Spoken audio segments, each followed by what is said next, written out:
če si v svojem poklicu srečen in to dela z ljubeznijo, pridejo tudi rezultati. Moraš pa sprejeti tudi poraze. Kdor ne zna sprejemati porazov, ne more biti uspešen. Vedno se razjezim, če nimam za sendvič v trgovini ali pa če pridem na črpalko, pa da kartica ne dela. To me spravlja v slabo voljo. Jaz sem zmeraj meni izrek, mogoče to zaradi tega nisem končal, boljše bister kot magister. Se pravi, pri meni so predvsem risbe, skice, ideje, ostalo naj pa drugi naredijo. Celo v Belo hišo vas je to poznanstvo pripeljalo. Jaz zmeraj v šali rečem, da bosta Putin pa Trump tako mogla svoj sporazum podpisati v Vedmanu, da se bo imenoval Vedmanski sporazum. Vaše želje so nevarne, ne? Boš videla tudi danes, ti ne bo dolčas z mano, se pravi, ne prenašam tišine in če nihče nič ne govori, začnem sam.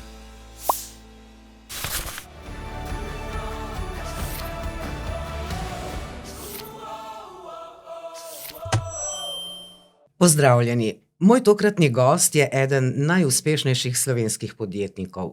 Je oče 3 otrok, 6-kratni dedek, človek, ki mu je posel hobi in ki v življenju uživa. Zaslužil je milijone za to, da danes lahko zapravlja denar za svoje, včasih, kot pravi njegova žena, prav nore ideje. Vedel je, da bo imel konje, da bo delal orožje, imel letala in sanjal, da bo postal predsednik države. Pri slednjem je z odraščanjem ugotovil, da to pa že ne bo tako. Obožuje Podgorje z brusnicami in gabarjem. Rad ima konje, svojo faro in se z veseljem spominja svojega otroštva, kljub temu, da ga je zaznamovala revščina. V tokratnem podcastu gostim podjetnika Ivana Kralja. Dober dan, Ivan. Pozdravljena. Kako se počutite v studiu? Gre. Nisem sicer medijsko prepoznan in tudi velikat v studijih, ampak ko sem bil mlad, sem tudi igral, in na odru sem se kar dobro počutil. Ste brusničan, gabrčan ali svetovljan? Jaz mislim, da sem najprej gabrčan, ker sem se tam rodil, potem sem postal brusničan, štejem se pa za Podgorca, ponovadi mi pa rečejo tudi Ivi Podgorček. Ivan, pravite, da kamorkoli v svetu pridete, povsod se počutite kot doma, povsod nekoga poznate. Mogoče res, tale dolga življenjska pot, poslovna, me je vodila po celem svetu in lahko rečem, da kar povsod sem prepoznan. Ne želim, da bi bil, ampak na svojem področju obrambne industrije pa to me pa kar poznajo. Celo v Belo hišo vas je to poznanstvo pripeljalo. Ja, že 2-krat, pa lahko še večkrat. Tudi na zadnjem tele prisegi predsednika sem bil, prej pa že tudi leta 19. To je bila neke vrste čast, kaj ne? Zdaj, eni gledajo, da je to čast ali pa si želijo, da bi oni to imeli. Meni je bilo to poslovna pot, obisk prijateljev, pa sem se kar dobro počutil. Ko sva klepetala o vašem življenju, ste mi rekli, da z vami pa le ni varno potovati, ne? Vedno v vsakem okolju najdete kakšen projekt, ki vas navduši in ga nekako želite preslikati potem v domač kraj. No, beseda varno in mogoče ni prava, ko se reklo, ampak ni dobro potovati, ker sem nemirna duša, in vedno najdem nekaj, mogoče bom tudi v tem studiu, ki je našel kakšno idejo, jutri bom že kaj ustvarjal. Taka je pač moja poslovna pot. Kakšen pa imate odnos do denarja? Denar ni najbolj pomembna stvar na svetu. Če ga imaš preveč, te pokvari, zato jaz denar delim. Pomembno pa je, da ga imaš toliko, da se preveč ne obremenjuješ. Določeni pač niso v življenju uspeli, mogoče pa tudi niso želeli na to pot. Za tisti denar, ki sem ga jaz zaslužil, pa tudi večinoma vložil naprej ali pa zapravil ali pa razdelil, sem trdo garal. Verjamem, da mi je bilo pač usvojeno, da sem imel tako poslovno pot, da je bila lahko tudi uspešna, ampak denar, druga najbolj pomembna stvar. Vedno se razjezim, če nimam za sendvič v trgovini ali pa če pridem na črpalko, pa da kartica ne dela. To me spravlja v slabo voljo. Ampak Ivan, rekli ste, nekateri pač niso želeli, morda pa niso imeli znanja. Ne vem, znanje je tudi pomembno, ne štejem se med najbolj pametne najbrž na svetu, ampak moraš slediti neki poti. Mogoče je bolj kot znanje prava rdeča nit, ki te gre, in zmeraj pravijo, da če ravno danes sem prebral nekje, da je tale mama Vanga izjavila, če si v svojem poklicu srečen in to dela z ljubeznijo, pridejo tudi rezultati. Jaz sem vedno delal tisto, kar sem rad delal. Vse drugo pa vidim, da tudi pri otrocih, če jih ne zanima, če niso srečni tam, nikakor ni nobenega rezultata ali pa kakšnega odgovora, ki ga želim od njih. No, družine se bova še dotaknila in tudi nekako sva odstrla te osnove za današnji pogovor. Ampak vrniva se v vaše otroštvo.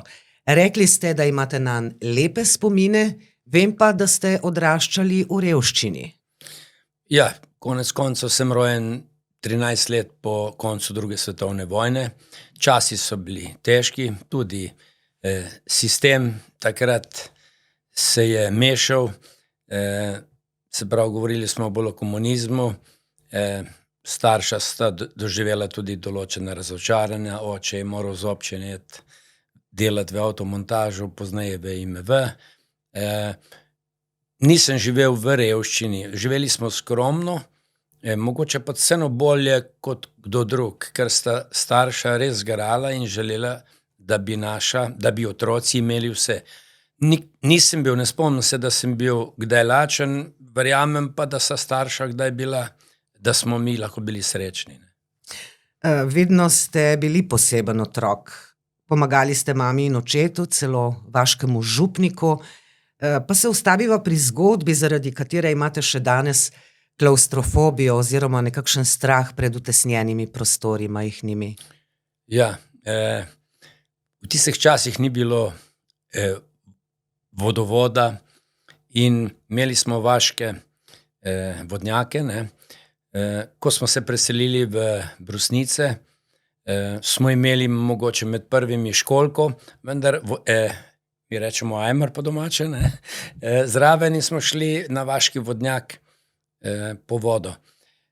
No, starša sta, mislim, da je bilo to nekje leta 68, imela priliko, da je prišel en moški, ki je raziskoval, kje so kakšne tele silnice ali vodni tokovi pod zemljo, in so nam določili, kje bi lahko vodo našli pred hišo, pa smo se odločili, da kopljemo vodnjak. Na začetku je oče, potem smo prišli pa že do 8-9 metrov, smo pa sam še otroci lahko noter šli in majhen kramp, topor smo odrezali, vedro, škripec in smo šli notri.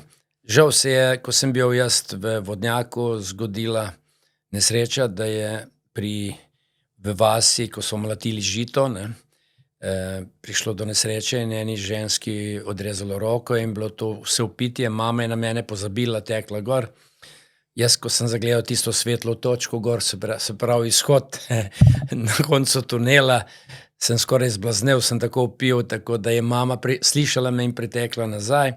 Vendar lahko rečemo, takrat imam nek strah pred utesnjenostjo, ne želim pred tišino, tako da boš videla tudi danes, ne bo dolgčas z mano, se pravi, ne prenašam tišine in če nihče nič ne govori, začnem sam. No, glede pomoči župniku pa me je impresionirala zgodba Zaobljube, ki je nastala, ko ste mu držali lestev in pomagali, ko je popravljal vaško cerkev v Brusnicah. Takrat ste se nekaj zaobljubili. Sem, ja.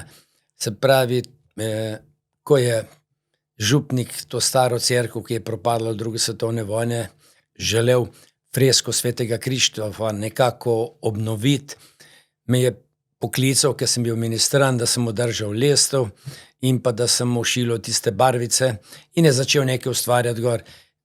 Jaz sem zmeraj rad risal in sem že takrat videl, da ravno nima občutka za razmerje roke, glave, pa tako naprej, da stisga ne bo veliko ratalo. Ko sem pa gledal še to cerkev, kako propada, ker so se videli še krogle, kam so priletele iz druge svetovne vojne, sem si sam pri sebi dejal, če bom pa kdaj v življenju jaz uspel, bom pa to cerkvico obnovil. In na koncu mi je to tudi uspelo. To je zaobljuba, ni še dokončana, moramo vgraditi še zvon za obljube, da se bodo tudi drugi lahko zaobljubili kakšne druge zadeve. Večino vaših otroških sanj ste pravzaprav uresničili. Kako pa je zdaj s tem, da boste nekoč postali predsednik države? Kaj se je tu zalomilo? Ja, to so bili oni časi, ko smo mislili, da je Tito Bog, smo pač še otroci Titove mladine, ne. No, v življenju, ki je že kar nekaj bilo, smo ga dali čez, smo spoznali različne stvari in politika verjetno res ni za mene prava politika. Rad malo lokalno sodelujem, po drugi strani pa predsednik države, vidimo, kako se to dogaja, nima nobenih pooblastil, jaz pa sem uspešen, če lahko delam, če mi pustijo svobodo, tam pa mi vemo, da delo politike krojijo drugi. To pa ni za mene, jaz želim ustvarjati. Ivan, diplomirali ste strojništvo, torej sta vam matematika, fizika in strokovni predmeti, strojni strokovni predmeti v malem prstu.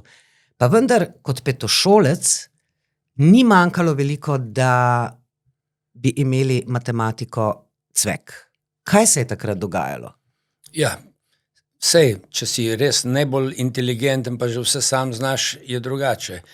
V splošnem pa je življenje tako, da se vedno izpopolnjujemo in tudi v šoli si treba učiti. Vendar moja mladost v tistem času ni bila v razredu, jaz sem pri sosedovih pomagal pri kovanju konj, v kleti sem izdeloval lesene pištole, puške in mi je bila šola 10. skrb. Jasno, da nisem bil ravno najboljši, nisem bil odličnjak, čeprav marsikdo danes tega ne ve. Če so še kje kakšne redovalnice, mogoče bi videli, kako je bilo. Ampak ko je prišel pa 8. razred, pa so rekli, da z mano ne bo nič, sem pa malo sedel za mizo, pa sem uspel do odličnega uspeha in se odločil za tenčno šolo v Krškem, kar je bila pa tudi revolucija v vasi in so me vsi prepričevali in govorili, najbrž se mu je zmešalo. Torej, če vas kdo razjezi, naredite vse, da dosežete spremembo. Vas je razjezila tudi lokalna politika, da ste vanjo vstopili? Malo so me pa res razočarali, pa sem se odločil, da pa poskusimo še tukaj malo s kakšnimi zamenjavami. Bili ste menda med prvimi v Brusnicah, ki je imel končano srednjo šolo, kasneje tudi fakulteto, diplomirali ste torej na strojni šoli v Ljubljani, tudi del magisterija oziroma tik pred koncem je bil magisterij, ampak diplome še danes nimate v rokah. Ja, pa res, ja. Nisem bil prvi, ampak sem bil prvi strojnik, diplomirani inženir strojništva v vasi, se spomnim, da je v časopisu Mladinskem, vaškem pisalo, dobili smo prvega diplomiranega inženirja strojništva.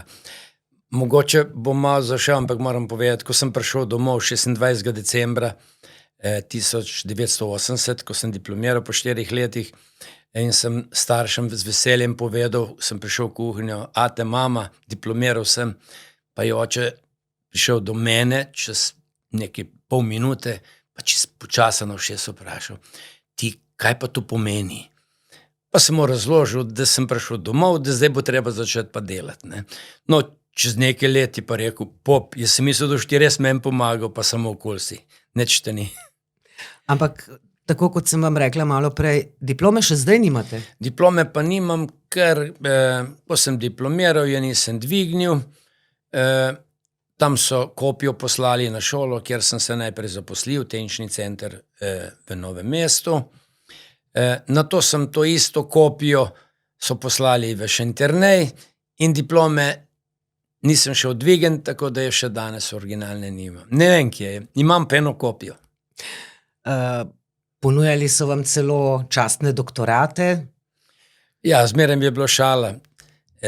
tudi preko meje, častni generali, častni doktorati, magisteriji, ker vejo, da sem taka duša dinamična, ne, in da vsi moji rezultati so vedno na izdelkih, pa to jaz zelo malo pišem. Imam svinčnik v roki, ampak to bolj iz navade, pa kredo.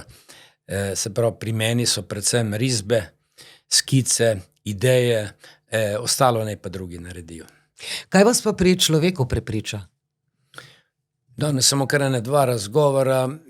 Prepriča me predvsem tale vztrajnost, trma ali da ima pogled v življenje, da se malo zaveda, ker danes pri mladini, če pogledamo, nimajo neke vizije, kako bodo delali, imajo neke sanje, mogoče malo, ampak svet se spreminja. Se pravi, jaz vedno, tudi ko se pogovarjam z ljudmi ali pa ko prihajajo k meni, pa me sprašujejo, kako bi kaj uspeli, pa to rad in zmeraj kaj svetujem, ampak prepriča me res predvsem vztrajnost, tudi njihova pot, ki je bila do tega trenutka, ko smo se spoznala, narejena, kako gledajo na življenje. Še najmanj me zanima izobrazba, magisterij, doktori, pa to. Jaz imam zmeraj en izrek, mogoče tudi zaradi tega nisem končal, boljše bister kot magister. Ivan, finančno ste preskrbljeni, vi in vaša družina in vaši otroci. Po domače bi se reklo, da ste bogati. Ako srečate v domači vasi kakšno teto, ji vedno namenite prijazno besedo. Kako to, da vas denar ni pokvaril? Denar ni pomemben, je sredstvo in glejte, denar, ali pa glej, ker se mi dotikava, saj se že 50 let poznava. Denar je sveta vladar, ampak denar ljudi tudi pokvari, če ga je preveč, ne. Tako da mogoče jaz sem v srečo, da sem živel in še živim na podeželju, da sem videl svet tudi svojim krajanom, ko jim dam včasih kakšen govor, ker sem predsednik krajevne skupnosti, vedno povem, da se naj zavedajo, da živijo v najlepšem delu tega sveta in naj ne sanjajo o nekih, ne vem, Šešeljih in podobnih, New Yorkih, ker je doma pri nas tako lepo. Mogoče oni niso imeli priložnosti, da bi to videli, da bi svet videli in da bi spoznali, da je pri nas res lepo. Če se vrnem nazaj, zakaj me ni pokvaril? Ne vem. Mogoče zato, ker sem ga kar razdelil ali pa kam dal, pa se zmeraj rečem, da ga ne smeš šteti. Ti si rekel, da smo bogati, ampak moraš vedeti, moja žena je tudi že v pokoju, pa jaz sem v pokoju, pa zjutraj vstaneva, pa do večera garamo, pa vsak dan kdo vpraša, pa zakaj delate? Radi delamo, mogoče je ta ljubezen do dela in po drugi strani tista skromnost, ki sem jo imel v mladosti, pa smo živeli zelo lepo, ker so se oče pa mama zelo trudila za nas, ne. Nekako dala pravo vzgojo, pa jaz upam, da sva tudi midva ženo, pa tudi moji starši, pa njeni starši, da so nam pomagali tudi otroke vzgojiti v pravo pot, da jim denar ne bo pomenil preveč. Da si pa bogat, veš kaj, včasih tudi 1000 evrov ni na žiroračunu. Pa jih je treba kje drugje najdeti, ne. Pogosteje je bogastvo družina, česar pa se sploh ne zavedamo. Tega si pa sploh ne zavedamo, se pravi, da lahko pridemo domov, saj so tudi doma kakšni, mi nimamo ravno tihih minut ali pa tistega, ko pravijo, slika je, glasa pa ni, ampak tudi pri nas pride do raznih zadev, ampak se pomenimo, poskušamo razumeti.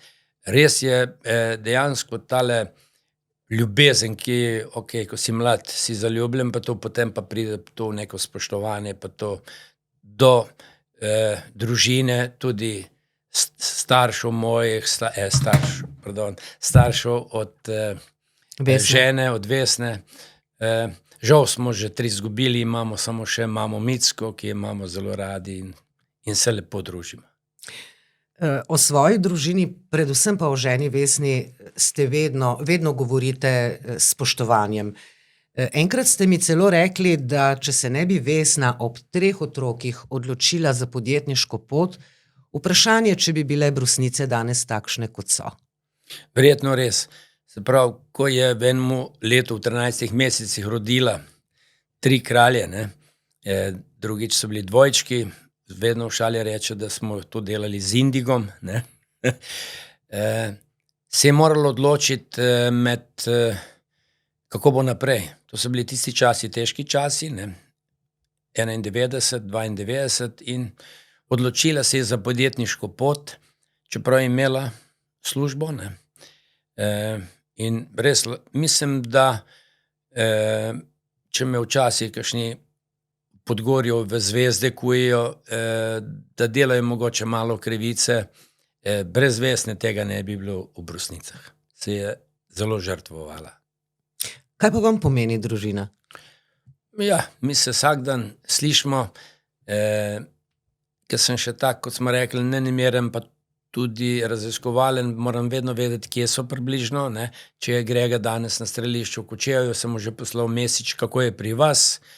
Če Gašper leti, se mi mora javiti, Miha, če kaj dela, ravno tako. Še najmanj se kontrolirava, kje se nahajava z ženo. Pa se zdajle preseliva v svet glasbe.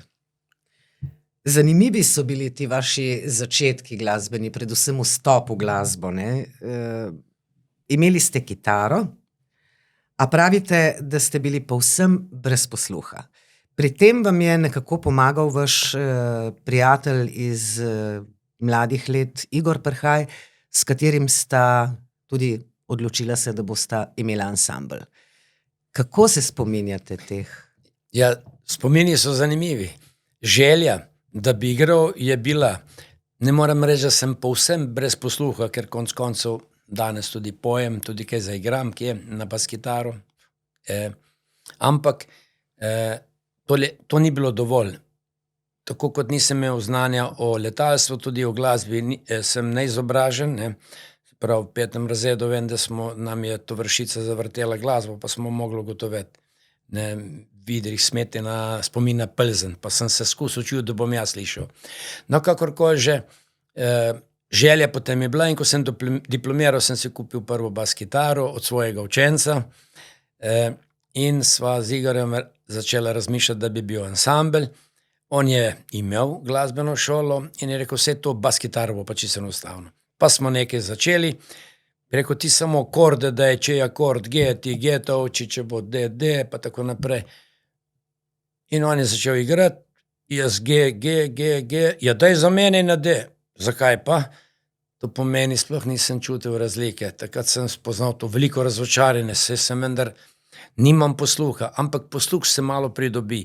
In moja inovativnost je hitro pripeljala do veselja pri meni, da sem nad besedilo napisal akorde, pa smo se počasi začeli. Potem je pa nekaj prišlo v ušesa, nekaj pa ne, tako da še zmeraj trdim, da imam na pol posluh, ampak rad pojem, kdor pa poje, pa slabo ne misli, ne.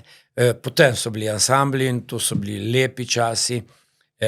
Tisto, kar nisem mogel dati v glasbi, kar so mi dali tisti, ki so bili okoli mene, sem jim jaz dal v menedžerstvu ansambla, tako da kljub temu, da nismo bili najboljši, smo bili po Dolenjski in Beli krajini prepoznavni z ansamblom Samorastniki in še danes poslušamo te zgodbe ali pa ko se spominjamo, kje kamor grem, se še spomnijo, da smo bili to mi. Kje so bili najboljši špili? Ti veš, da jaz imam dober spomin, ti lahko povem, ko smo špilali na Malem Slatniku v osnovni šoli, tam si bila tudi ti, tisti večer sem imel prvič novo bas kitaro, zelene barve je bila. Drugače pa v Podgorju so bili posod lepi špili, najlepši so bili pa v Beli krajini, ne. To je bila pa res Bela krajina, je še danes trdim zaspana lepotica, ampak ljudje zvečer radi pridejo, se poveselijo, Štreklovec, Butoraj pa tako naprej, te destinacije so bile naše stalne in pa seveda Podgorje, ne. Brusnice, Gaberje, Ratež, to so bili plesi, tudi takrat je bila drugačna zakonodaja. Si lahko, mladinci so lahko organizirali, bilo je druženje, zmeraj v šali rečem takole, ženo Vesno sva jih veliko poročila v gostilni, v Brusnicah, veliko se jih je našlo, včasih kater še celo hvala reče, kater je mogoče razočaran pozneje. ni našel pravega partnerja. Na plesih je bilo pa vse. Naš glavni izraz, ko smo špilali, ljubo stisko, veš, kako je bilo to. In mladinci, prišli so radi, tisti kontakt se je izpostavil, ker danes, vemo, kaj danes so tile, jaz rečem facebooki, ne pa tako naprej, pa razni telefoni, se pravi sploh tistega pristnega kontakta, druženja, ki ga da tale zabava, glasba, je danes zelo malo. No, na enem od špilov Samorastniki pa ste spoznali tudi svojo bodočo ženo, ne? Ja, to je bilo pa v Grobljah. Jaz sem zmeraj rekel, da se ne bom ženil s tisto, ki bom na plesu spoznal, ne. Bilo je bolj po naključju, bila je tako gost, nekako cel večer nisem vedel, sem mislil, da je ona ena druga, ne. In ko sem na koncu spoznal, je bil kar velik sneg, sem jo vrgel v sneg, da si je zapomnila. Potem sem začel pa v Novo Tehno začeti kupovati kozarce pa tako, da smo jo videli. No, na koncu smo jo tudi inštruirali matematiko in mi vedno v šali pove, da sicer sem matematik pa to, ampak prinesem se pa vštev. Ivan, kot mlad fant ste doštudirali, se zaposlili najprej na tehniški šoli, potem diplomirali, odšli v šentjernejsko Iskro, tam prišli do mesta tehničnega direktorja, dodatno poučevali strokovne predmete na šolskem centru Novo mesto, inštruirali matematiko, fiziko in še vse kaj zraven. Mimogrede, kdo so bili vse vaši učenci, ki so danes morda malo bolj prepoznavna imena? Ja, jaz sem imel približno 500 učencev na leto, ne. Tako da je res tale nabor zelo velik, da ne bi kdo mi zameril, ne. Tudi oni so danes že gredo proti pokoju, ne. Zmeraj v šali rečem, če kjerga srečam, da sem že malo dementen, pa ne vem, ali je bil on moj profesor ali sem njegov, ker smo že vsi stari. Bilo jih ogromno, so na pomembnih položajih, so direktorji, so uspešni podjetniki, in lahko rečem, da še danes, ko se družimo na obletnicah mature, pa to uživam, ko jih gledam. Lahko rečem, čeprav smo takrat govorili, da vse to ni več tako, kot je bilo včasih, ampak to so bile prave generacije, ki so danes tudi, ki so dali nekaj tudi tej državi. No, tudi šentjernejska Iskra je bila v tistem času uspešna, pa vendar ste se odločili, da greste na samostojno podjetniško pot. Zakaj? Kakšen cilj ste imeli? Ja, to je pa mladost naredila, ne. Se pravi, ko sem govoril, bom konje imel, bomo to, bomo avione imel, bomo orožje delali, plača pa 700 mark na tehnični šoli. Se pravi, sem šel v Iskro 900 mark, a konj je bil že takrat 5000 mark. Lahko sem delal noč in dan, igral, inštruiral, konstruiral, nikakor do denarja, da bi si kupil konja, ne. In ker se mi je pojavila priložnost z mojim prijateljem Alešem Vahterjem, ki mi je ponudil, da sodelujeva, nisem nič razmišljal, ker je bil cilj samo en, ne da bom imel veliko denarja. Že takrat sem zračunal, da je dovolj na mesec 3000 mark, ne. Danes je pa to 3000 evrov. Pa lepo živiš, ne. In ko sem zaslužil prvi denar, sem šel takoj kupiti konja. No, konje imate tudi danes doma, v domači ogradi v Brusnicah. Kaj vas veže na konje? Zakaj so vam tako ljubi? Konj je zelo lepa žival, pametna žival, tudi spoštovanja vredna, velika žival, ne. Mi smo, se pravi, tega prvega konja, bila je Leja, je bilo ime Lipicanka. Je potem na hitro prišlo kar 12 konjev, potem smo zmanjšali, ne. Veliko po svetu, predvsem po Sloveniji, jezdili v konjenicah pa tako naprej, doma. Konj je postal tudi del poslovne poti za poslovne partnerje, radi so prihajali k meni. Do nekega trenutka odločitve, ko se postaraš in rečeš, ne bomo več bili na konju, ampak bomo konje samo objemali.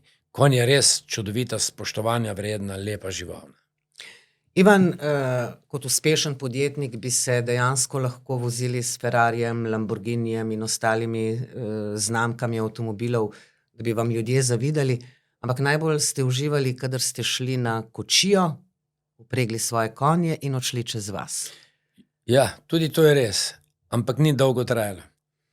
Ker sem spoznal, da je to več, kot je normalni človek ima. In sem se odločil, da takih stvari ne bo. Se pravi, jaz sem užival, vendar tudi, ko smo jezdili, ampak na koncu sem sedlo peljal v gozd, pa sem tam usedlal. Nikoli se nisem želel izpostavljati ali pa biti drugačen.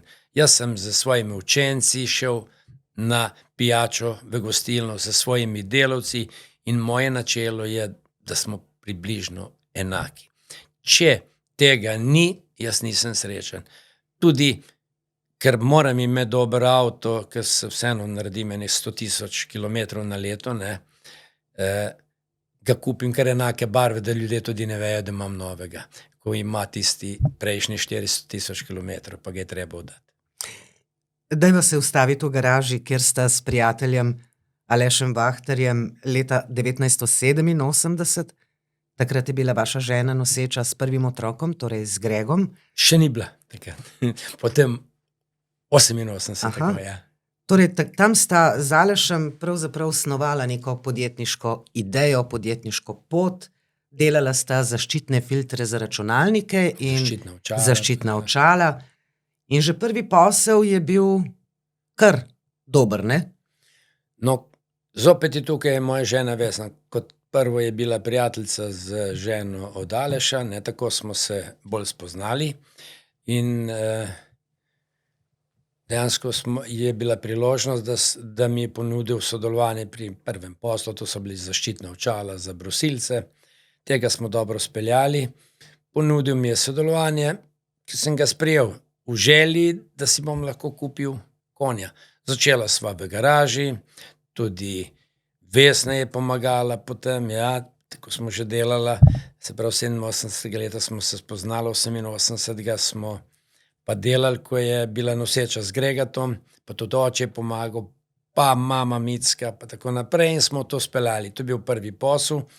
Aleš je verjetno ravno tako kot moja žena ena prelomnica v življenju, ki mi je omogočil, da sem stopil na podjetniško pot brez kakšnih velikih financ, ki jih takrat nisem imel. Ja, zanimiva je bila pot v Avstrijo, ne? Ste se šli dogovarjati z nekim japonskim partnerjem. Ja, to je bilo pa zanimivo, ker smo se začeli pogovarjati, pa ko smo obljubila, kaj bova vse tukaj prodala pa naredila, je on prišel sem, ampak je poslal, mislim, je bil takrat faks ali celo teletek še, da kako naj pride z Dunaja do nas, na Dolenjsko. Mi smo takrat še imeli parno lokomotivo, če se bi spomnila ti, mislim, med Sevnico pa Novim mestom. In smo se pole odločila, da sva najela enega prijatelja, ki je imel Mercedesa, pa sem bil jaz direktor, on je bil moj šofer, pa smo šli iskat tega gospoda. Pa smo naredili posel. Pa tudi trenutek resnice je bil, ko sva nekaj obljubila mu, ko je pa on pa rekel, da toliko v celi Evropi ne proda. Je prišlo pa trenutek resnice, kako bova pa midva potem izpolnila. Pa sva prodala več, kakor je polno v celi Evropi. Saj za 30% več. Je bilo za nekaj konjev, ne? Je bilo kar za nekaj konjev, ja. No, žena je imela majhno trgovino v Brusnicah, tu se je pravzaprav začel nekakšen razvoj Brusnic pod vašim okriljem. Kupili ste staro šolo, tam je odprla trgovino, kaval, torej bistro zraven. Šla je na podjetniško pot, kljub temu, da je imela doma 3 otroke. Ja, ko je prišla v Brusnice, so bile Brusnice dejansko v neki stagnaciji, Ni bilo asfalta, ni bilo kanalizacije, ni bilo nič, gnojenica je še tekla po cesti. In ona je naredila eno revolucijo. Je šla tudi med prvimi v gostilno, na cigaret pa na kavo, ker to je bilo skoraj bogokletno v vaseh. Je delala eno revolucijo vaško, s svojimi kolegicami, ki so tudi prišle. Mimogrede tudi moja učenka, Bojana, je takrat prišla iz Bršljina. In je kar orala ledino, Ko smo se odločili za nakup mojega hrama Učenosti, tam, ko nisem bil ravno najbolj uspešen, smo pa v njem tudi trenirali, poznaje kot ansambl pa to, ne. Ta šola meni še danes veliko pomeni, stara, ne, in lahko rečemo, da je ta stara šola, čeprav so takrat rekli, to bo zaradi tega, ker bo Ivan iz Avstrije Milko pa plenice Pampers prinesel, pa to, pa bo trgovina laufala, ampak to nič ne pomaga. Trgovina je trgovina, mogoče je bila to ena prvih, med prvimi v Sloveniji, ko so bile privatne, začel se je razvoj. Mi smo takrat imeli še eno manjšo kmetijsko tako trgovino KZ, ne, ki smo jo pozneje pa tudi odkupili, tako da danes imamo sodoben Spar. Mislim, da smo celo med prvimi, če ne najboljša franšiza njihova. Jo vestno zmeraj radi pohvalijo in mi je že zdaj strah, ko bo nekega dne rekla, da je dovolj. Kdo bo to delal? Ampak Kaval, ne, bistro, je pa imel taka nihajna vrata, kavbojska, kot v western filmih. Ja, no, če ne smemo delati reklame, ampak še danes je vsa ista oprema tam not, imamo se danes dva prostora, en je bolj dnevni, se pravi ta Kaval, kjer je še vse enako, kot je bilo, in na drugi strani ena retro restauracija z veliko kuhinjo in danes Kaval obratuje, imajo ga otroci. No, sedaj smo pa končali še en, bolj bomo rekli, majhen hotelček, prestižni, z 6 sobami, za poslovni turizem in verjamem, da bo Kaval delal tudi naprej. Se bomo potrudili. Ne sme biti minus, ampak včasih se to zgodi. Za kraj je treba tudi kaj dati. Kako pa ste prišli na idejo, da pa zdaj je čas za vstop v orožarsko industrijo? Torej, rojstvo Areksa. No, ideja ni bila in tudi Areks ni bil tisti takoj. Se pravi, zopet so te moje otroške sanje, ko bom velik, bom delal orožje, streljivo pa tako naprej, ne. In prišlo je do trenutka, ko je v Šentjerneju marsikaj propadlo in je klic mojega bivšega direktorja, s katerim sva še danes prijatelja, Franca Baznika, naredil prelomnico, se pravi, rekel je, prideš nazaj, kaj bom pa delal, in sem rekel, ja prav, tam je orodjarna, tam, ko si bil ti, je v stečaju, mogoče bi pa to živ. In sva z Alešem kupila tiste stroje, ne, v najem vzela prostore in je šel razvoj Areksa. Ampak takoj, ko smo začeli, ko sem videl, da imamo priložnost, da imamo stroje, je bila moja usmeritev na začetku tam 60-70% obrambna industrija. No, mislim, da smo tam nekje do leta 2002 pa sprejeli tudi sklep, da smo postali pa popolnoma obrambna industrija. Tukaj sem mogoče namenom še rekel dvakrat obrambna industrija, ko se rekla orožarstvo, pa to, se pravi, orožarstvo gledajo drugače. Izdelki za obrambno industrijo niso samo pištole, so tudi nahrbtniki, neprebojni jopiči, čelade, vadbeno streljivo in vse to pripomore k obrambi, ker mi raket pa tega ne bomo nikoli tukaj delali. Lahko rečeva, da ste dejansko izpolnjevali postopoma te otroške sanje, dosegali cilje in eden od teh je bil tudi, da boste imeli svoje letalo. Ampak preden ste si kupili letalo, ste kupili 2 letali za letališče Cerklje ob Krki. Ja, to je bilo pa takrat tako, ko si je sin Gašper zaželel, da bi bil pilot, je bilo potrebno, ker vemo, kako je v Sloveniji, bil je na strojni fakulteti, je bilo treba počasa narediti kakšno šolo. Hitro sem našel prijatelje mojega, lahko rečem tazga velikega življenjskega prijatelja, čuvaja Jožeta Vidriha, pokazal mi je, da je tam Aeroklub Posavje. Ko sem prišel pa dol, ko sem mi predstavil, sem pa videl, da ima nekaj obrtnikov, podjetnikov svoje letala, da je pa tam mnogo ljudi, ki se okoli sprehajajo, pa kaj delajo.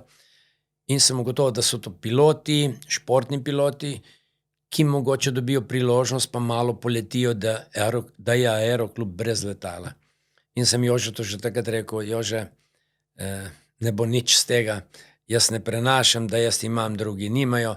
Če želiš, da najprej kupimo nekaj za Aeroklub, potem bomo pa še za nas. Tako da so najprej prišli 2 letali Cessna v Aeroklub, 3. Diamond 40 je pa končno bil pa tudi v družini kralj. No in tudi vaš sin je danes profesionalni pilot. Ja, vsi trije otroci so piloti.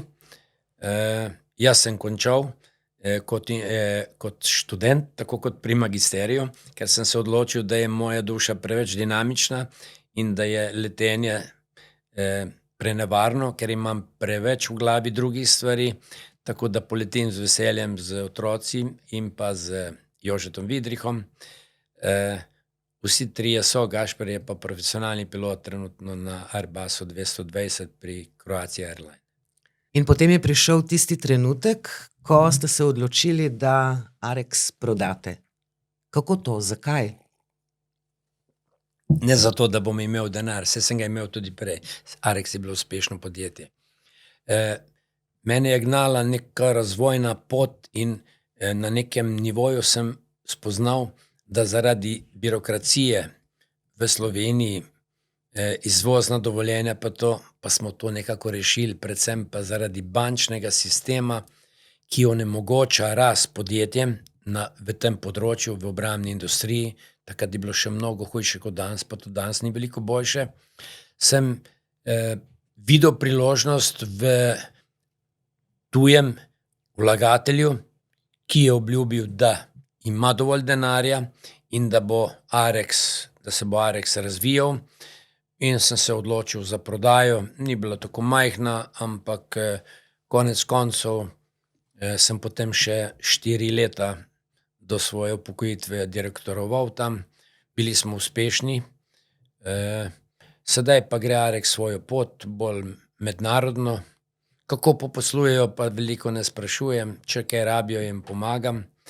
Kakšen pa imate danes odnos do Arexa? Arex je vendar vaš otrok. Ja, Arex je moj velik otrok, se pravi, je spoštovanja tam, delajo moji dejansko že otroci mojih takratnih sodelavcev. Mnogo jih je iz Podgorja, iz Brusnic, Gaberja in bil bom, ali pa če slišim, da je kakšna slaba stvar, upam, da ne bo preveč zelo žalosten, če Arex ne bi bil uspešen. Sedaj je praznoval 30 let, slišal sem veliko pohvalnega in to ti pogreje srce, ker nikoli ne bi želel, da bi moji bivši sodelavci, jaz sem za prodajo dobil denar, ga vložil v nova podjetja, oni pa nekje pa bi jih prepustil. Po domače povedano, jaz bi se pripeljal s helikopterjem, on pa ne bi imel za hrano. Tega ne bi prenesel. Ampak Ivan, ob vseh idejah, ki so se vam podile po glavi, en projekt ni bil ravno najboljši. Vaša ideja, zamisel, da bi v Šentjerneju gojili losose. Zakaj je ta zadeva nekako šla na stran? Saj v podjetništvu ni vedno tako. V podjetništvu so vzponi in padci. Ta ideja bi bila lahko zelo dobra. Žal je vmes posegla korona, se pravi, imeli smo že gradbeno dovoljenje pa to in pa še vojna v Ukrajini pozneje. Se pravi, ker je bilo to z ruskimi partnerji, je samo po sebi 2 tehnologa, ki sta obvladala to, sta umrla v času korone starejša. Odnosi med Rusijo in pa Evropo so pa danes taki, da bi težko kakšen kaviar prišel kot prvi transport sem brez velikih političnih problemov. Ampak kljub vsemu je vsaka stvar za nekaj dobra. Tale ruski partner ima hišo v Šentjerneju, se vidimo, zemljo, kjer pa je bilo še pridobljeno gradbeno dovoljenje, pa je pripadala meni, ker je bila to moja naloga, da uredim vse papirje, pa gradbena dovoljenja, in bo danes tam počasi zraslo novo podjetje ob širitvi našega Eltasa. Pravi, imamo že projekte za prihodnost in pa zemljo preskrbljeno, gradbeno, tako da ne rabimo še s tem se ukvarjati. Tu sta še 2 zelo uspešna projekta. Tovarna, kjer izdelujete džin. S prestižno steklenico ste obdarili ameriškega predsednika Trumpa ob njegovi 2. predsedniški zmagi. Bolj Melanijo.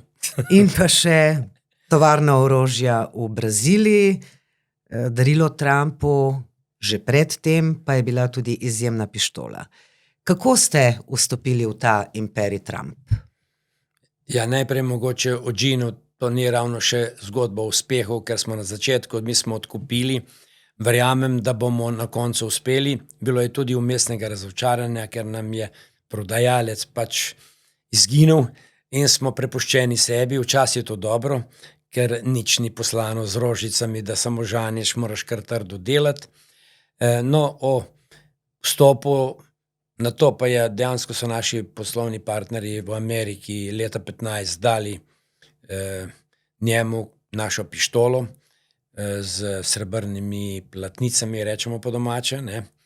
Je bila to reklamna poteza? Se pravi, oni so, takrat se je zelo veliko govorilo o tem, da bodo prepovedali nošenje orožja, pa to, da bodo zaostrili zakonodajo, in Trump je gradil tudi na tem členu, da bo omogočil, ker to je v Ameriki tradicija, tako da so naši poslovni partnerji bili tukaj kot eno poslovno priložnost. Jaz to nisem dejal na veliki zvon in nihče ne bi vedel, tudi v Sloveniji ne bi vedel, če se ne bi zgodilo en presedan, da je naš prijatelj, žal že pokojni, vremenoslovec, imel Panzertanz, pa je hotel reklamo, pa je rekel, pa kaj dam, pa sem rekel, pa kaj čem, ne vem kaj čem, jaz sem v obrambni industriji, napiš tam, da sem Trumpu pištolo dal. Je bila napaka ali priložnost in iz tega so mediji takoj pograbili, posod je pisalo in potem poti ni bilo nazaj, tako da je tudi to bilo posledica, da sem spoznal družino Trump, predvsem Viktorja pa Amalijo, ki sta prišla k meni in tako smo prijateljevali skozi.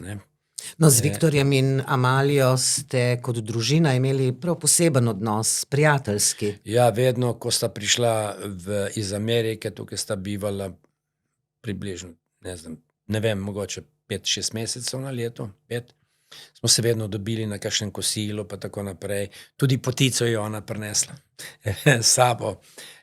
In še danes imam z Viktorjem lep odnos, tudi zdaj se bo vrnil, ne smem govoriti kdaj, da ne bodo preveč medije spet pograbili. In tudi, ko sem bil povabljen sedaj, ne bi nihče vedel. Žal so ostali povabljeni, to dali v medije in potem zopet ni bilo poti nazaj, zopet so vsi vedeli. Mogoče bi jaz povedal, ko se bi vrnil komu, tako je pa žal ratalo medijsko, prepoznavno. Ok, ali mi godi ali ne godi, ne vem, ker ko sem ti povedal, ne želim biti preveč medijsko izpostavljen, moje poslanstvo je čisto druge. Kako to, da ste pristali na ta pogovor z mano?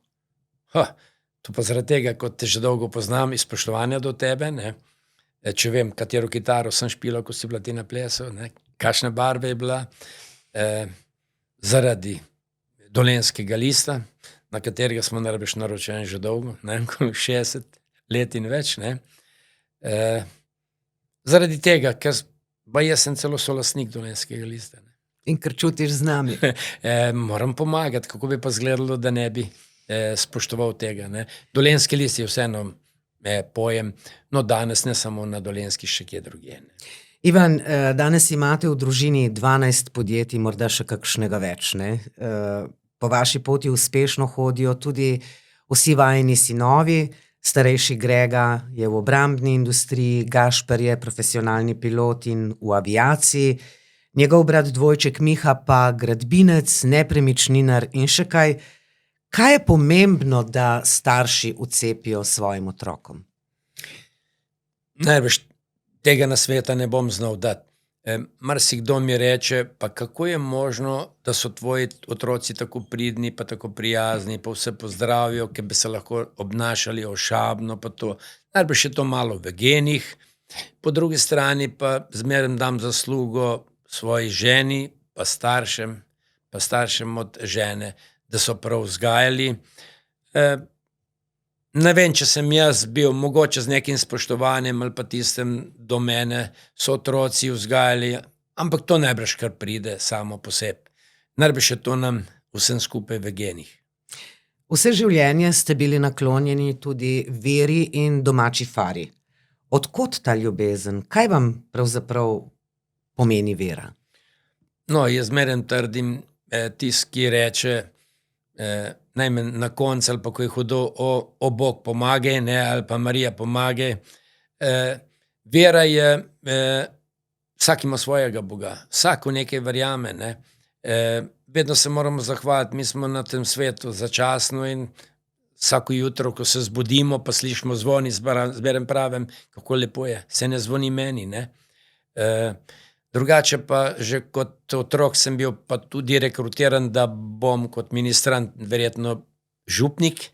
Župnik je obljubil moji stari mami, da bo tako, žal se to ni zgodilo, ali žal ali pa na srečo, ne vem, kako je, ampak jaz sem ostal zvest svoji poti, tudi v tem področju, se pravi, ne želim, nimam nič proti ateistom, ampak prav pa je, da včasih le rečemo, hvala lepa, Bog ali pa to. Moraš verjeti v nekaj, če želiš imeti pravo pot. Torej, vera navsezadnje je tudi upanje, ne? Seveda, veliko upanje. Imate željo morda srečati papeža? Ja, že zdaj smo se dogovarjali, da bi mogoče Frančišek prišel, ker smo si bili zelo blizu, ne, z temi, ki ga poznajo, ne bom imen omenil. Mislim pa, da se zdaj ravno nekaj dogaja, da se pogovarjamo, da bom šel malo v Vatikan pogledati do papeža. Že k novemu papežu. Ja, seveda.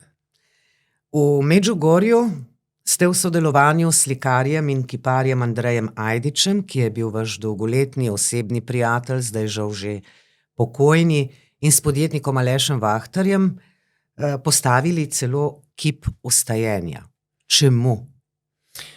Bilo je neko naključje, saj konec konca je Medžugorje celo, lahko mogoče smo pa zabili povedati, naša prva pot v poslovni svet.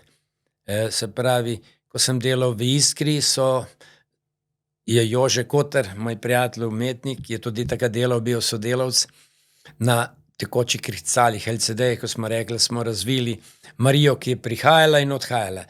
In naša želja je bila, ali pa poslovna žilica, da bi mogoče to prodajali.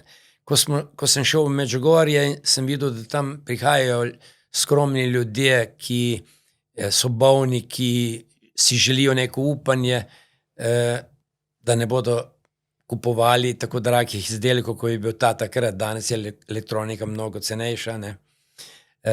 Tako da je ta projekt propadel, je pa ostal v našem srcu, se pravi, da smo, ko smo spoznali Andreja Ajdiča, ki je imel to idejo in ki je to skulpturo naredil, da smo bili poleg, in ta skulptura je svetovno prepoznana, konec koncev je to 15. božja postaja, ne, križevega pota, se pravi vstajenje. Tudi v moji teli, spravim, kar v moji mali cerkvici, ko smo imeli včeraj mašo za starši, imamo 15 božjih postaj, drugače jih je 14 praviloma, ne. No, tako da že takrat so prišli prvi zametki, da bo naslednji tale skulptura, ki tam je lita v bronu, ki bo pa varjena v nerjaveči pločevini, rosfrej rečemo po domače, pa mogoče moja. Najprej sem imel namen postaviti na hrib, ampak kljub svoji veličini 7 metrov bi bila neprepoznavna. Jaz jo nisem želel imeti za sebe, želel sem jo dati kraju, tako da danes krasi center Brusnic in je zelo prepoznavno že. Če jo še malo medijsko bolj damo, pa mislim, da bo pa že preveč. No, že nekajkrat sva bila pri Brusnicah. Vaša znana izjava je, da bodo Brusničani enkrat poslušali četrtkov večer v sredo zvečer. Zakaj ne? Zakaj? Ne samo Brusničani. Podgorje je bilo včasih tu nekako zaničevalno, ne, tam so kmetje, smrdijo po kravah, prašičih, tudi po konjih, čeprav konji ne morejo smrdeti, ne, konji dišijo. In zmeraj so nam zaničevalno govorili, da to je tam, ko poslušajo četrtkov večer ob petkih, zahajo, ne. Mene je to motilo, tako kot me moti, če govorimo, da bo Slovenija druga Švica. Jaz imam zmeraj cilj drugače. Švica bo druga Slovenija, ne. Obratno, da bomo mi boljši od njih, ne. No, tako je bilo tudi pri In moja želja je, da bi se Podgorje razvilo, da mogoče res poslušamo četrtkov večer, mislim pa, da že zdaj, da smo zelo razviti, in tudi ta slogan naš, biti Podgorci je luksus, ne, ki ga imamo tako v Gaberju, kakor v Brusnicah, je zelo dober in kaže na to, da ni več tisto, kar je bilo včasih. Konec koncev pa tudi iz Podgorja kar veliko ljudi izhaja in smo poznani posod po svetu. No, načrti za modernizacijo tega dela Podgorjanci še kar rastejo. Na kratko, kaj vse ste že ustvarili v Brusnicah in v Gaberju? No, nekaj smo kar ustvarili, prav je, da se ne smemo hvaliti, bolj je pomembno. Pomembno je zaradi krajanov, da se ve, da je življenje tam zdaj veliko bolj kvalitetno. Je bolj kvalitetno. Konec koncev, še pred leti je bila zemlja v Brusnicah vredna zazidljiva 10-20 evrov, danes je 60. Še nekaj naredimo, ker imamo vse, imamo vrtec, imamo šolo, imamo cerkev, imamo trgovino, imamo gostilne, imamo bankomat, ki ga drugi nimajo. Pošto. Vse imamo, ja. In se pravi, s tem raste kvaliteta življenja. Mogoče bi kateri rajši živeli bolj samotno, nekje pa bolj v miru, ampak razvoj, to je gonilna sila, vedno vemo in mora biti, tako da v prihodnosti mogoče še kaj nimamo. Ob tej skulpturi stojenja gor bomo najbrž naredili še eno naselje, se pravi, da bo še župan bo vesel, ker bo glavarina na občino večja potem. Jaz bi pa pred tem novim stanovanjskim delom naredil rad eno tribuno še, pa spodaj en muzej lokalnega pomena, kjer bomo tele naše podgorske posebnosti predstavili, no, da bodo tudi drugim prepoznavni, da bomo še bolj prepoznavni, ko smo. Konec koncev, počirimo tam, imamo PZA, pa gledam, ravno včeraj so bili, ne vem, z Nizozemske, pa tako naprej. Se pravi, da se že pozna. Prejšnji teden je še v Reli 2500 vozil, tam mimo. Se pravi, Brusnice, Podgorje ni več tisto, kar je bilo, ne. Včasih, danes se razvija. Nimamo pa želje v kakšno veliko industrijo, ampak bolj mogoče obrtno, turistično, pa tako naprej. Glamping. Glamping, ja, to pa sploh. To je pa moderna zadeva. No, v Gaberju smo pa tudi že nekaj naredili, zdaj bo tudi vrtec prišel. Mogoče imam še preveč, sem malo preveč vizionarski kot vodnar, ne, vidimo naprej, tako da me včasih kateri ne dohajajo, pa me tudi ne razumejo, ne. Ampak v splošnem, Podgorje se razvija in ne smem pozabiti, samo v Gaberju, Brusnici imamo še Suhadol, imamo Ratež, se pravi, te manjša naselja, in želimo, da živimo kvalitetno. Predvsem pa želimo, ker imamo tudi regijsko odlagališče odpadkov, kot poznate, da bi mogoče ena cesta šla mimo, da ne bi tako motili ti kamioni. Predvsem si pa želite četrtkov večer poslušati v sredo, ne? No, zdaj ga ob četrtkih ga že slišimo, ne. Včasih pa tudi že v sredo, mislim. Ivan, kaj je bil nekoč, ko ste že bili uspešen podjetnik, vaš izziv? Ja, pri meni, jaz sem res taka duša, ne, ki vedno želi nekaj novega ustvarjati, ne. In mogoče mi je tudi zdaj pri Areksu, ko sem bil na obisku ob 30-letnici, malo zmotili, da nisem videl veliko novosti, ne. Se pravi, da so tam še zmeraj naši žulji notri, ne, kar je s podjetniškega stališča pravilno, se pravi, da izkoristiš vse tiste zadeve, ki jih imaš not, če govoriš o tem rezultatih, ne, se pravi, pa da izkoristiš ves profit, ki je.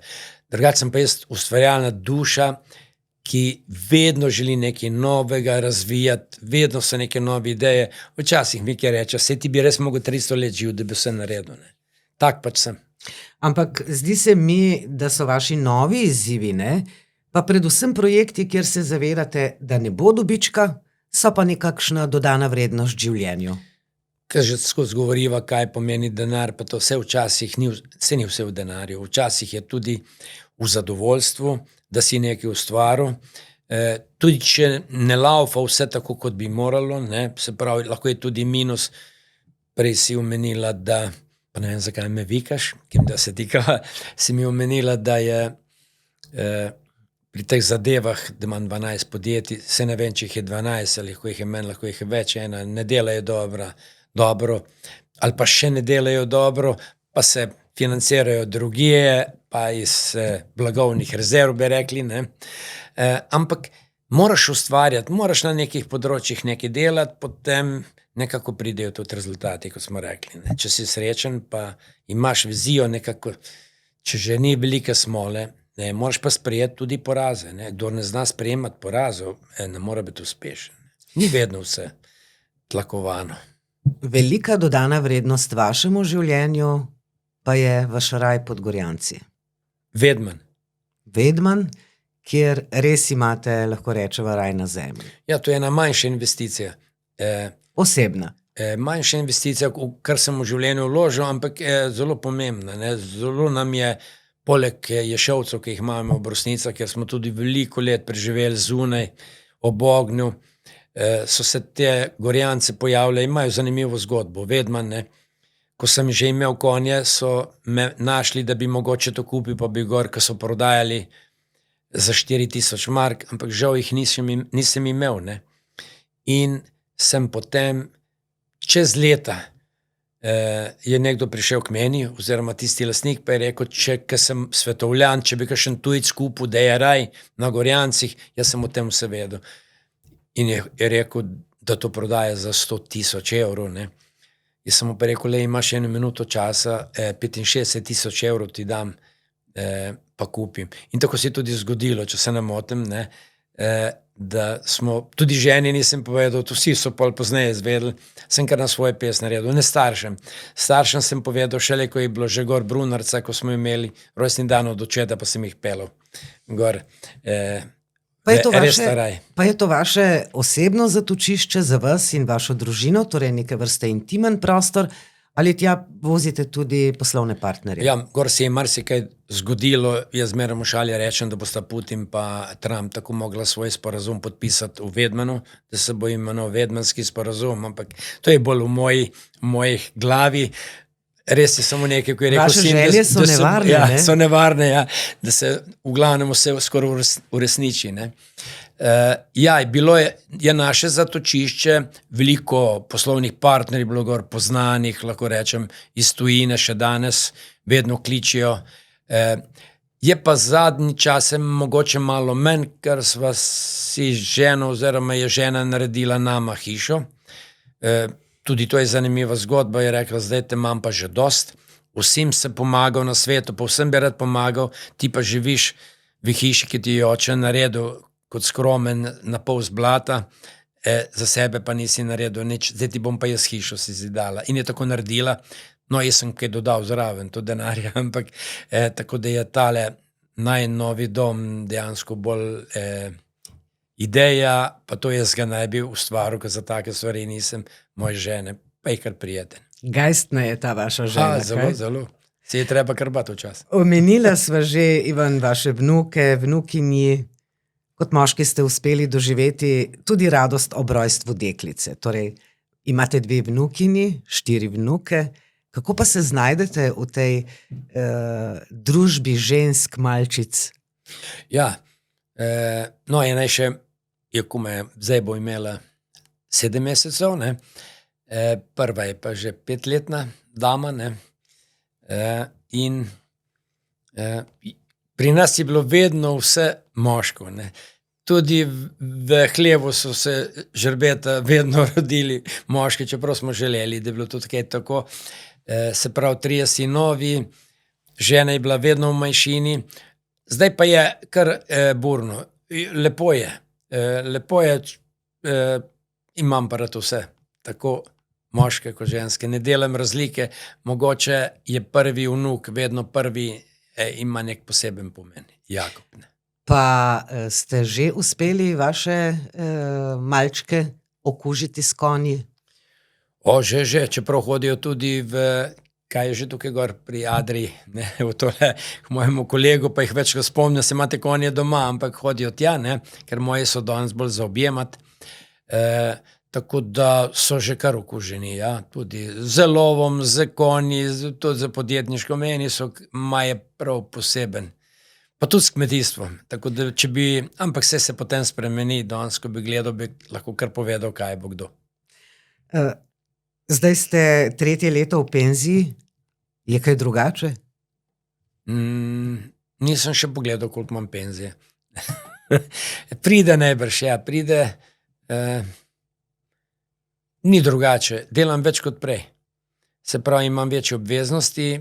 Prej sem imel veliko ekipo v enem podjetju, pa sem mogoče malo sanjal okoli. Sedaj pa je treba kar delati, podjetja so, sicer še vedno najrajše grem v Šentjernej in največ zjutraj, ne, kjer je naše podjetje Eltas, ne, pa tudi obrambna ta podjetja, ki skupaj sodelujemo, ne, tako da delaj dovolj. Jaz delam od zjutraj do večera, tako da če kdo misli, da se vse uspehi ustvarjajo sami, ni, to se pravi ekipa, vodenje, ideje predvsem. Jaz sem vedno za vodenje našel druge, ne, ker imam preveč to ustvarjalno dušo in nimam potrpljenja, da bi na enem mestu. Se pravi, podjetja morajo pa voditi direktorji. Pravite, da je privilegij delati to, kar rad delaš. Vse, kar počnete, je pravzaprav vaš hobi. Imate še kakšne nore ideje? Vsak dan, kaj pride. Sva šla ženo za 1. maj v Arboretum, zvečer je bilo že velik problem. Sem že ustvarjal krajinski park Arboretum v Brusnicah, med Brusnicami in Malim Brusnicami, ne. Kako bi bilo to lepo, če bi imeli kaj takega, da ne bi samo polja.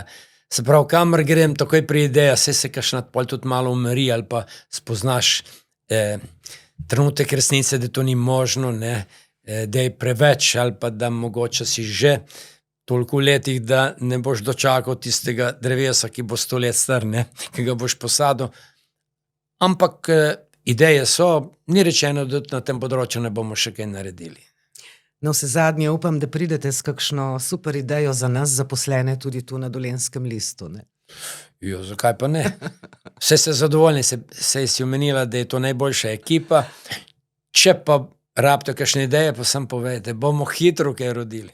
Ivan, hvala za obisk, hvala za ta pogovor, za klepet, za vse, kar ste nam zaupali in seveda uspešno na poti vaših idej, uresničitev in pa bodite zdravi. Ja, zdravje je največja vrlina, ne. Tisto, kar imaš, ne, bogatstvo, bi rekli, ne. Hvala lepa. Kot sem rekel, odločil sem se zaradi tebe, zaradi Dolenjskega lista. Upam, da bo kaj pripomoglo, to k vaši prepoznavnosti še bolj. Če boste pa še kaj potrebovali, me pa pokličite, saj se vedno rad odzovem. Tako, Ivan, in ko bova šla na kavo, se bova pa tikala. Skozi pogovor pa je To je taka moja navada. Jaz sem, učenci so mene tikali, vse tikam. Jaz ne znam vikati. Jaz se tako slabo počutim, če vikam, ne, tako da vsakega takoj ujamem. Tudi če je malo starejši, pa ga prosim, če je bilo možno, da se tikava. Ne gre drugače.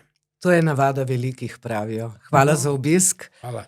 Vam, dragi gledalci in poslušalci našega podcasta, pa hvala za pozornost in se vidimo ob naslednji priložnosti še s kakšnim zanimivim gostom. Srečno!